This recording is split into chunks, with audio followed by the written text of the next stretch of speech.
आज की जो खबरें हैं मुख्तलिफ खबरें हैं, कुछ पाकिस्तान से हैं, अफ़गानिस्तान से हैं और गज़ा से हैं। और सबसे अहम जो खबर आ रही है वो यमन की तरफ से आ रही है, क्योंकि एक नाव में कम से कम 60 लोग सवार थे और उनमें 56 लोग उसमें डूब गए हैं। पूरी नाव समुद्र के अंदर समा गई है। और ये जो हादसा हुआ है ये यमन का जो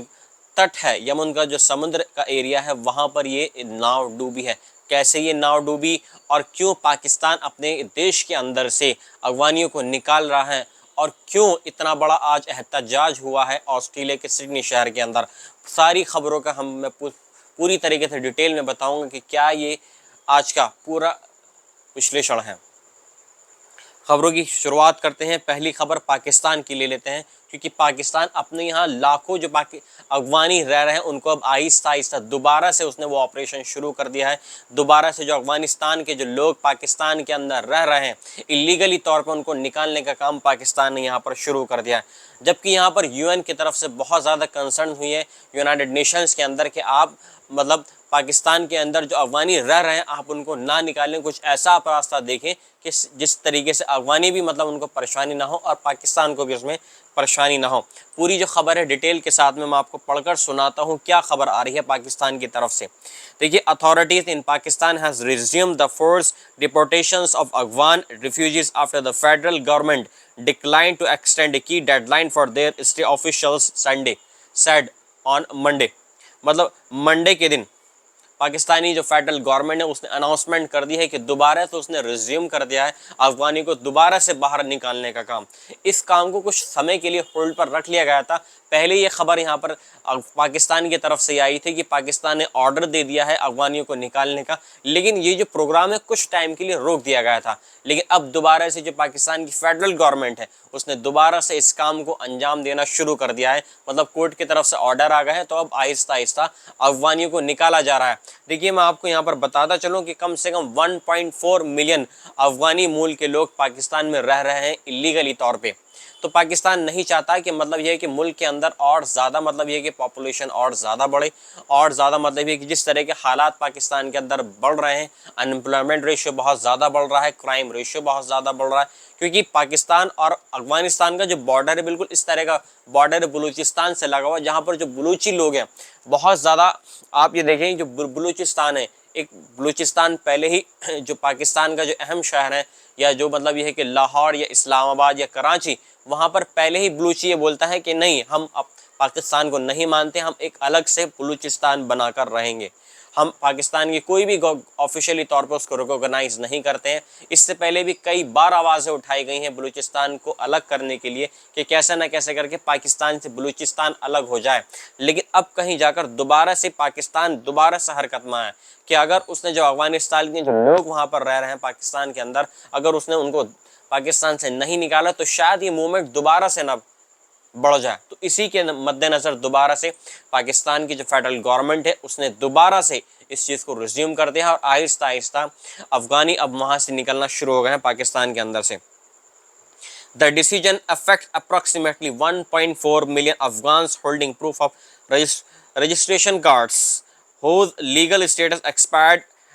eight the end of June. जून में पूरा जो उनका स्टेटस था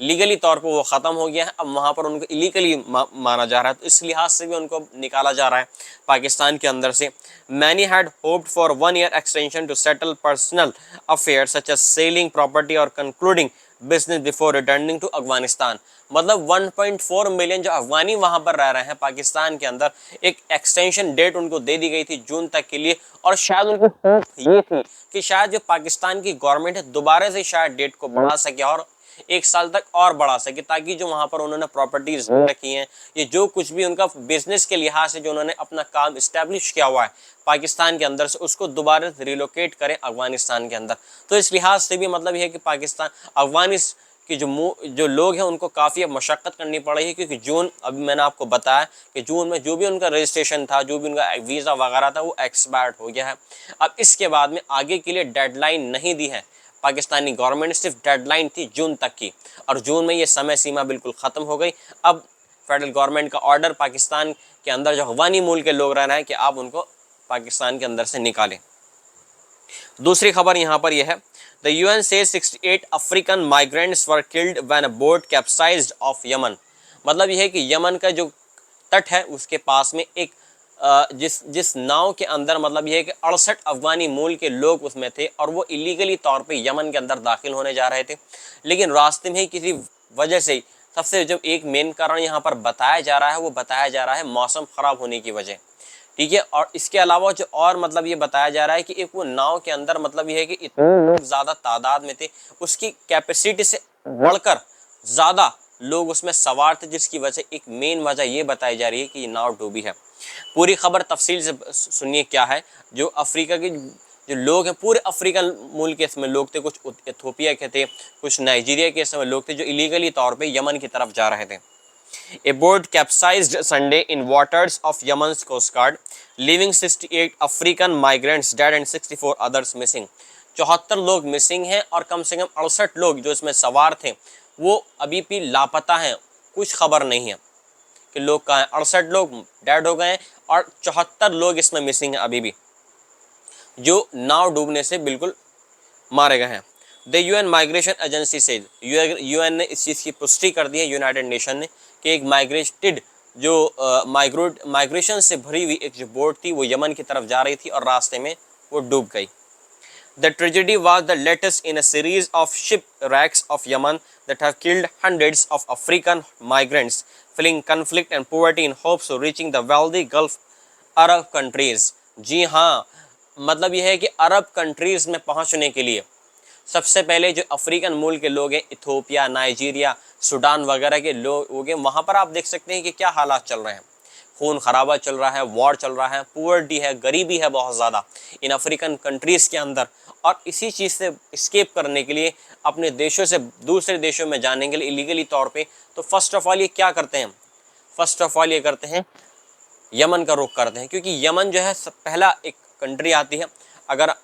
यमन के अंदर मतलब इतनी हाई सिक्योरिटीज़ नहीं है, आसानी से आप मतलब यमन के अंदर दाखिल हो सकते हैं। और इसके बाद में जब आप यमन के अंदर दाखिल होगा तो उसके बाद में सऊदी के अंदर, यूएई के अंदर, ये और जो और दूसरे ममालिक मुल्क हैं गल्फ़ कंट्रीज़ के अंदर, उनके अंदर आसानी से पहुंचा जा सकता है। और इसी मतलब ये है कि कुछ वेल प्रॉस्पेरिटी के लिए, वेल फ्यूचर के लिए, ताकि कुछ उनको वहाँ पर वो काम कर सकें। तो इसी के लिहाज से मतलब जो अफ्रीकन माइग्रेंट्स हैं वो बहुत ज़्यादा इलीगली तौर पे यमन का रुख करते हैं और यमन से वो मतलब मिडल ईस्ट का रुख करते हैं। और इसी के लिहाज से वहाँ पर मतलब इतनी ज़्यादा तादाद में मतलब ये है कि शिप फ्रैकेजेस हो रही हैं, शिप सिंक हो रही हैं और बहुत सारे मुख्तलिफ मतलब ये है कि ट्रेजेडी हो रही हैं। यूएन की तरफ से पूरी तफसील आई है। The vessel with 154 Ethiopians migrants on board sank in the Gulf of Aden of the southern Yemeni province of Abyan early on Sunday। Abyan Yemen के अंदर एक अबयान एक जगह है, एक प्रोविंस है, वहाँ पर उसके पास में जो मतलब ये है कि समुद्र का इलाका लगता है, वहाँ पर मतलब ये बोट डूबी है। Abu Sattar Yusuf, head of the International Organization for Migration in Yemen, told the Association Press. Yemen की जो यूएन की तरफ से जो हेड है जिनका नाम अबू सत्तार इसियोव जिनका नाम है, उनकी तरफ से इस चीज़ की तस्दीक हो गई है कि 154 जो माइग्रेंट्स थे, इथोपियन लोग थे, अफ्रीका के लोग थे, वो इसमें नाव में सवार थे। 68 लोग इसमें डेड हो गए हैं और 74 लोग अभी भी मिसिंग हैं, उनका अभी तक कुछ भी पता नहीं लग पाया है। दूसरी खबर यह है कि new images of emaciated Israeli hostages held in Gaza have horrified Israel and added pressure on Prime Minister Benjamin Netanyahu।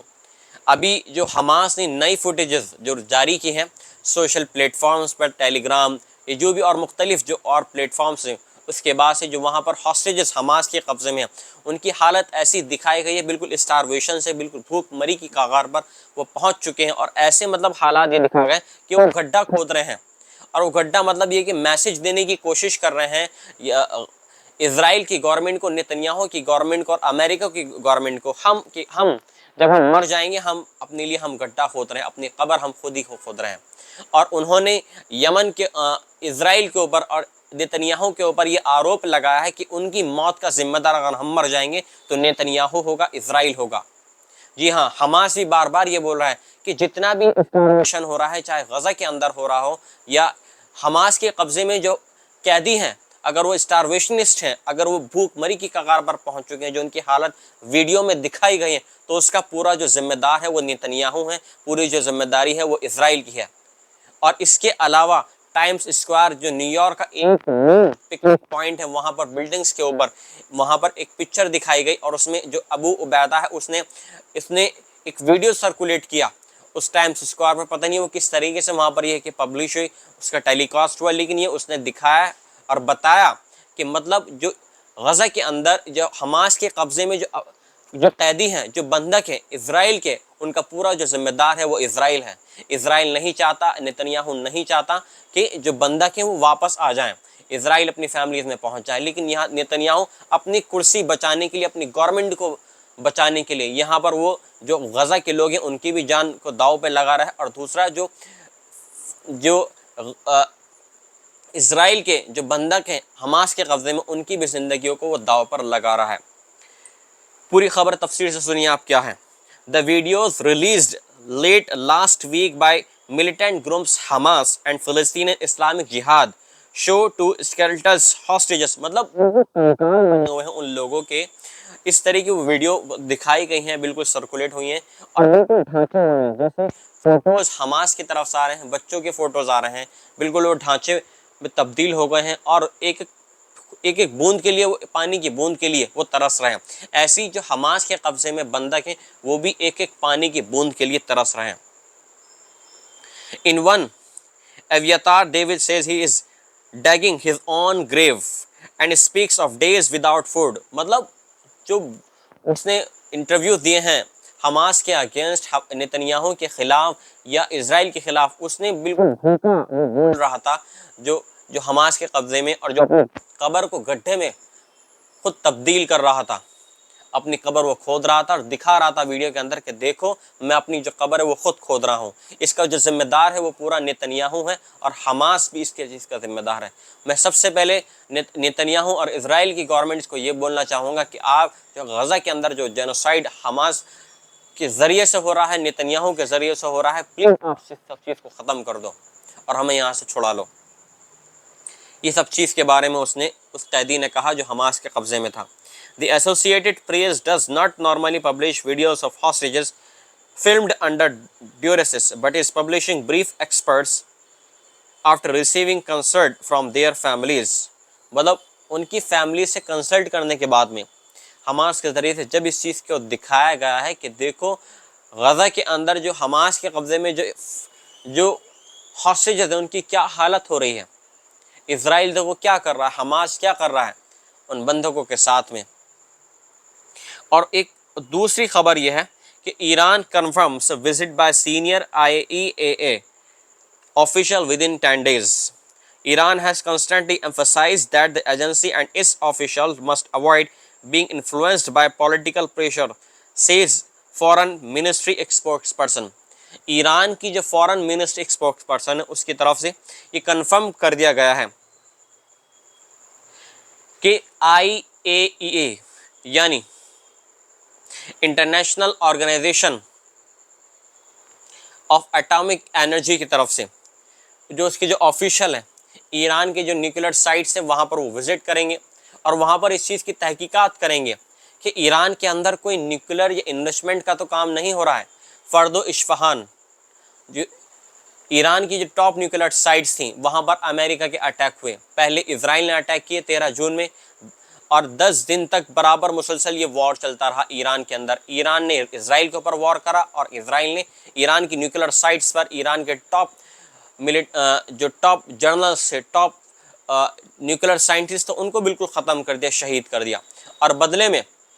Iran ने भी मुंह तोड़ जवाब दिया इजराइल का। लेकिन आखिर में जब इसके बाद में अमेरिका ने फर्दो और इस्फहान और नतांज के ऊपर जब अटैक किया, जो ईरान की टॉप न्यूक्लियर साइट्स थी उसके ऊपर अटैक किया, इसके बाद में ईरान ने भी जवाबी कार्रवाई में जो कतर के अंदर अल उबैदा जो एयरबेस है अमेरिका का, वहाँ पर उसने अटैक किया। लेकिन अगले ही दिन अमेरिका को मतलब मजबूरी में आके बोलना पड़ा कि नहीं, हम सीज़ फायर के लिए तैयार हैं, मैं सीज़ फायर करा रहा हूँ ईरान का भी और इजराइल का भी, क्योंकि यहाँ पर पूरा डर था अमेरिका को कि अगर ये वॉर एस्केलेट हुआ तो इसमें पूरे मिडल ईस्ट के अंदर जो एक रीजन है वो आग के गोले में तब्दील हो जाएगा। बहुत लाखों की तादाद में माइग्रेशन शुरू हो जाएगा, क्योंकि इन कंट्रीज़ के अंदर जो मध्य पूर्व का जो इलाका है, पूरा ये मध्य पूर्व का इलाका, लाखों की तादाद में बांग्लादेशी, पाकिस्तानी, हिंदुस्तानी यहाँ पर रहते हैं, फिलिपीनी लोग यहाँ पर काम करते हैं। और यहाँ से लाखों की तादाद में माइग्रेशन अगर शुरू हो गया तो ये जो कंट्रीज़ हैं, सऊदी, कुवैत, कतर, सब इन्हीं माइग्रेंट्स के ऊपर डिपेंडेंट है, और ये सब बिल्कुल ख़त्म हो जाएगा। और जब ये ख़त्म हो जाएगा तो अमेरिका को जो अर्निंग रिसोर्सेज हैं, जो ऑयल की उसको मिलता है, वो बिल्कुल ख़त्म हो जाएगा।